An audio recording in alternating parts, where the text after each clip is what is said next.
6 जून 1674 की ज्येष्ठ शुक्ल की द्वादशी को रायगढ़ किले में शिवाजी महाराज का राज्याभिषेक हुआ था और वे छत्रपति बने थे। इसी समय शंभूजी महाराज का युवराजाभिषेक भी हुआ था। कुछ समय पश्चात ही नीति ने निष्ठुरता दिखाई और राजमाता जिजाऊ का देहांत हो गया, जिसके बाद शंभूजी महाराज बहुत अकेले हो गए, क्योंकि उनकी माँ तो बचपन में ही चली गई थी। उसके बाद उनकी माता जिजाऊ ही थी।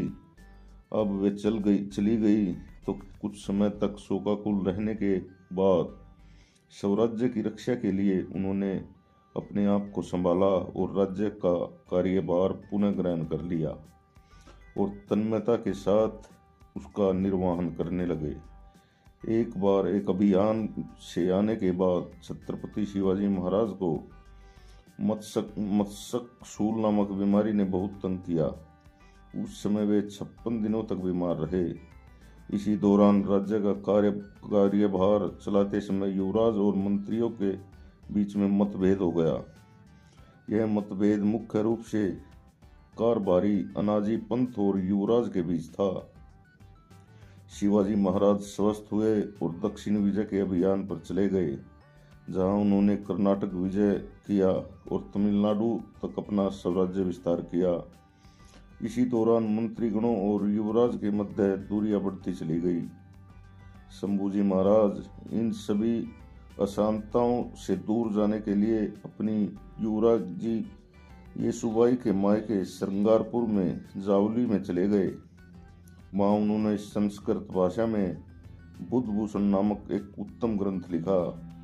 उस समय उत्तर से उनका एक बहुत अच्छा मित्र आया हुआ था, जिससे आगरा में उनकी मुलाकात हुई थी। उस मित्र का नाम था कवि कलश, जो कि शाक्य संप्रदाय का ब्राह्मण था। शाक्य संप्रदाय तंत्र मंत्र को मानता है। उसी तरह शंभूजी राजे भी अपने दोस्त कवि कलश के साथ शाक्य संप्रदाय का अनुसरण करने लगे। दक्षिण दिग्विजय के पश्चात छत्रपति शिवाजी महाराज रायगढ़ आए। तब मंत्रीगण शिवाजी महाराज से शंभूजी राजे के विषय में चर्चा करने लगे। उन्होंने बताया कि वे अब शाक्य संप्रदाय का अनुसरण करने लगे हैं। शिवाजी महाराज ने एक पत्र लिखकर श्रृंगारपुर भेजा, जिसमें उन्होंने शंभूजी महाराज से कहा कि आप आते समय सज्जनगढ़ होते हुए आइए। सज्जनगढ़ रामदास स्वामी और कल्याण स्वामी का एक महत्वपूर्ण जगह है। इस वजह से शंभू राजे नाराज हो गए। वे ऐसा क्यों कहते हैं? मैं कुछ गलत तो नहीं कर रहा। युवावस्था के आवेश में शंभू जी अब स्वयं को एक स्वतंत्र विश्व अर्थात राज्य बनाने का निश्चय कर रहे थे। उसी समय आदिल शाही को खत्म करने के लिए दिलेर खान नाम का एक मुगल मनसबदार आया। इसने शंभूजी महाराज की नाराजगी का फायदा उठाने की कोशिश की, लेकिन सफल नहीं हो पाया। शंभूजी महाराज उस समय सज्जनगढ़ में थे।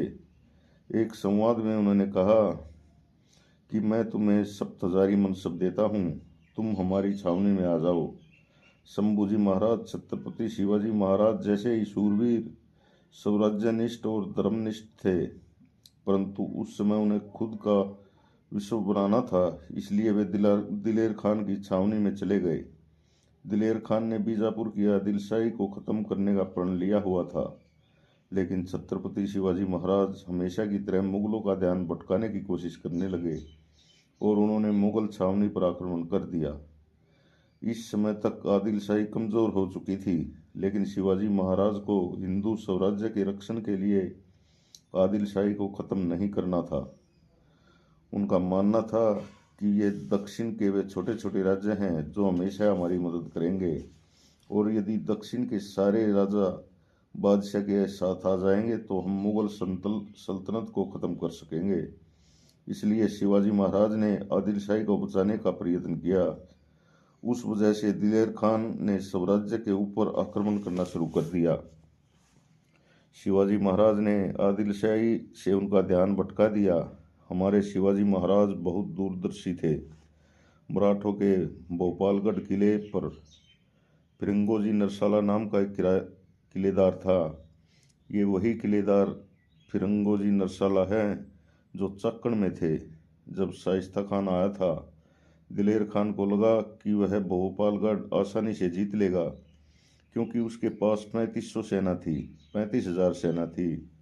लेकिन जैसा चाकण में हुआ था, लाखों की सेना को फिरंगोजी नरसाला ने पराजित कर दिया था, वैसे ही यहाँ पर भी वे अच्छी तरह टक्कर दे रहे थे। कहते हैं, हुकुम का इक्का वैसे ही मुगल छावनी में हमारे युवराज थे। भोपालगढ़ में दिलेर खान ने शंभू जी को आगे कर दिया।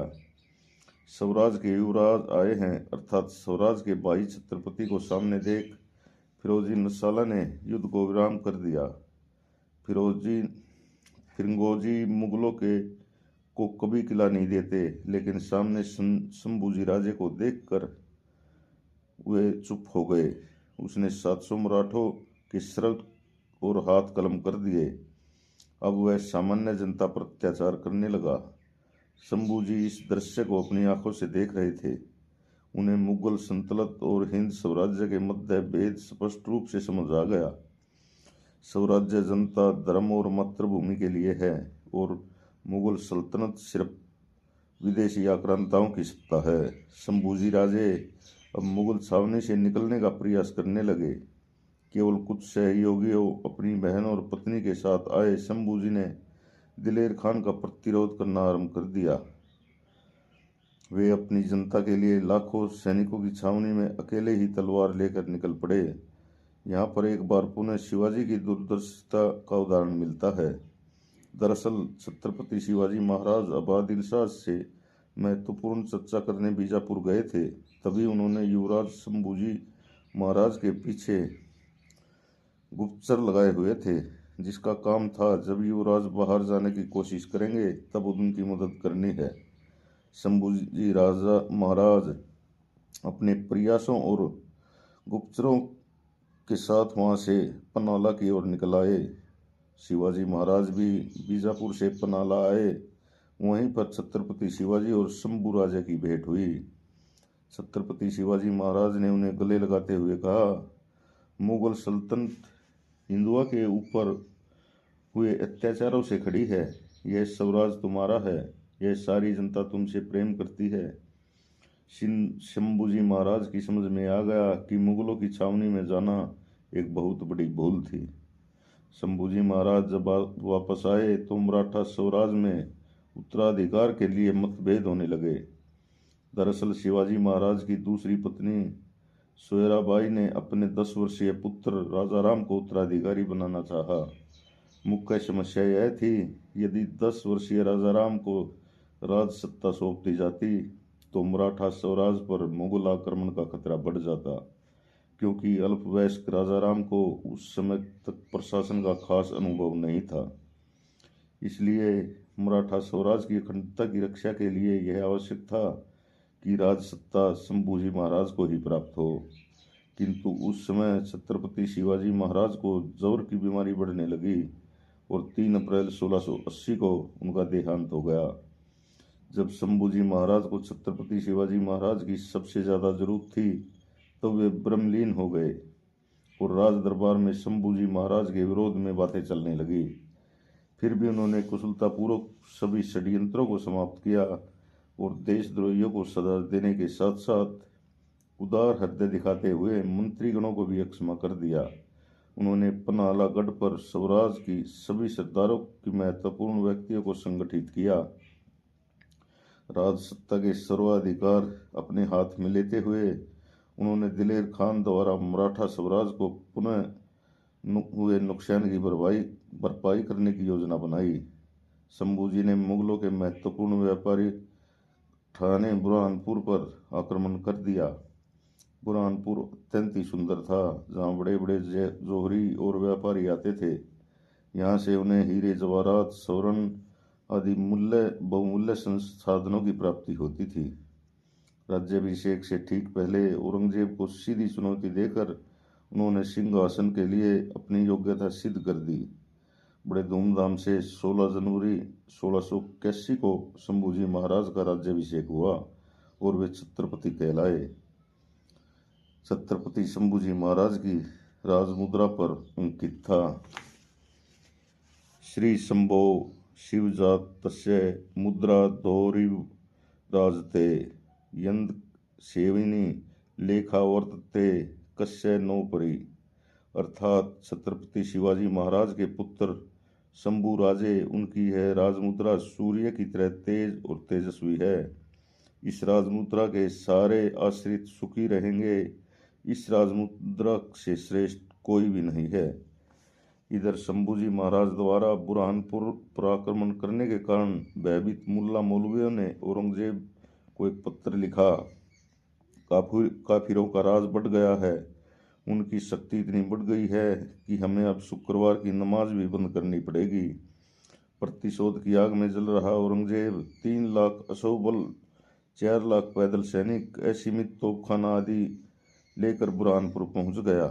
मुगल सल्तनत की तुलना में मराठा साम्राज्य के पास बहुत कम संसाधन थे, फिर भी मराठों ने हार नहीं मानी। विशाल सैन्य बल के अहंकार में औरंगजेब ने महाराष्ट्र के नासिक में स्थित रामसेज नामक किले को मात्र 1 दिन में ही जीतने की घोषणा कर दी।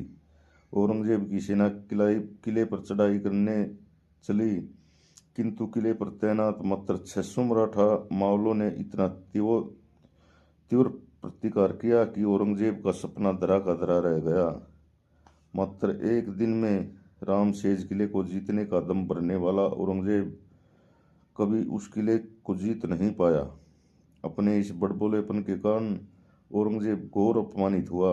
औरंगजेब शायद भूल गया कि स्वराज का हर एक मराठा मातृभूमि के लिए निष्ठावान है और स्वराज के लिए मर मिटने वाला है। ये वीर योद्धा थे शंभूजी महाराज। छत्रपति शंभूजी महाराज की अन्य कुछ और भी उपलब्धियां हैं। शंभूजी ने अपने जीवन काल में 120 युद्ध लड़े, जिसमें से किसी भी युद्ध में वे पराजित नहीं हुए। इस प्रकार उनकी उपलब्धियां प्राप्त करने वाले छत्रपति शंभूजी महाराज इकलौते ऐसे योद्धा थे। औरंगजेब से मुठभेड़ कर उसका पुत्र शहजादा अकबर राजपूत राजा दुर्गादास राठौड़ के साथ शंभूजी महाराज से शरण लेने के लिए आया। शंभूजी महाराज ने उन दोनों को आश्रय प्रदान किया। शंभूजी महाराज ने मुगलों के दबाव के कारण हिंदू से मुस्लिम बने लोगों के घर वापसी के लिए एक अलग विभाग की स्थापना की थी। उदाहरण के तौर पर इस्लाम में जबरदस्ती परिवर्तित हुए कुलकर्णी नामक युवक को पुनः हिंदू बनाया गया था। दक्षिणी भारत के साथ साथ उत्तर भारत के हिंदू राजा भी शंभूजी महाराज के विशेष रूप से आभारी थे, क्योंकि शंभूजी महाराज ने औरंगजेब को दक्षिण भारत में ही उलझाए रखा, जिससे उत्तर भारत में हिंदू राजाओं को अपने राज्य संरक्षण का पर्याप्त समय मिल गया। जीवन पर्यंत दक्षिण भारत में उलझे रहने के कारण औरंगजेब का साम्राज्य उसकी मृत्यु होते तक बरबरा कर ढह गया। ऐसे वीर योद्धा थे छत्रपति शंभूजी महाराज। जय हिंद, जय भवानी।